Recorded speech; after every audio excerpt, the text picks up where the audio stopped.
Sering merasakan nyeri perut saat sedang cemas atau stres. Ternyata sakit perut bisa disebabkan oleh stres atau masalah psikologis. Sakit perut yang muncul karena stres ini bisa jadi disebabkan oleh sindrom iritasi usus. Sekitar 60% pasien sindrom iritasi usus (Irritable Bowel Syndrome, IBS) juga mengalami gangguan psikologis. Meski penyebabnya tidak diketahui secara pasti, penderita sindrom ini diduga memiliki usus besar yang lebih sensitif terhadap stres dan makanan tertentu. Akibatnya, mereka lebih mudah merasakan keluhan sakit perut saat stres atau cemas. Pada beberapa kasus, keluhan nyeri perut pada penderita IBS juga bisa disertai gangguan pencernaan lain, seperti diare, susah buang air besar, dan perut kembung.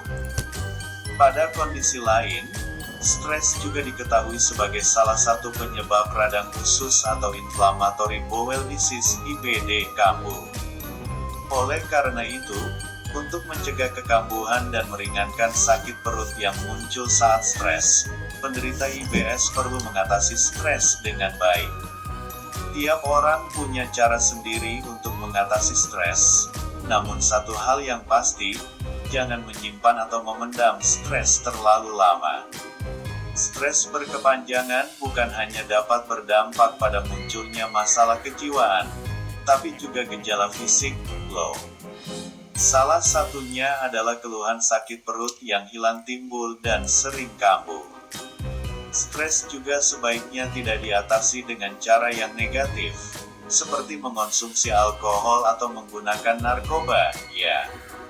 Kamu perlu menemukan cara yang sehat dan menyenangkan untuk melepaskan stres, antara lain: 1. Bicara atau curhat pada orang yang kamu percaya.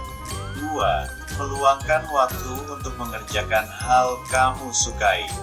3. Melakukan teknik relaksasi, seperti yoga dan meditasi, atau berlatih teknik pernapasan. 4. Cuti atau berlibur sejenak untuk melepaskan kepenatan. Namun ingat, cara yang efektif pada satu orang untuk mengatasi stres belum tentu cocok untuk orang lain. Temukanlah cara untuk melepas stres yang paling sesuai untukmu. Jika cara tersebut efektif, keluhan sakit perut berkepanjangan akibat stres yang kamu alami akan berangsur-angsur mereda. Kalau kamu merasa kesulitan mengatasi stres, jangan ragu untuk mencari bantuan ahli kejiwaan.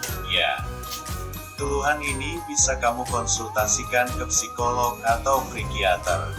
Jika sakit perut muncul terus-menerus dan dokter memastikan bahwa penyebabnya adalah masalah kejiwaan atau psikis, seperti gangguan kecemasan atau depresi, maka dokter dapat memberikan pengobatan berupa 1. Suplemen serat atau laksatif untuk mengatasi IBS dengan gejala sembelit. 2. Antidepresan untuk mengurangi gejala kecemasan dan depresi. 3. Obat-obatan untuk meringankan sakit perut dan kram usus. Di samping meresepkan obat-obatan, dokter juga akan memberi bantuan lewat psikoterapi untuk membantu pasien belajar mengatasi stres dan masalah psikologis yang dikeluhkan. Selain memeriksakan diri ke dokter, kamu juga perlu mencari tahu hal apa yang kamu khawatirkan atau membebani pikiranmu sehingga menimbulkan perasaan tertekan yang akhirnya menyebabkan sakit perut. Jadi, jika kamu sering mengalami sakit perut yang tidak jelas penyebabnya, cobalah untuk mengatasi dulu stres yang kamu rasakan, karena mungkin saja keluhan ini disebabkan oleh kondisi psikismu.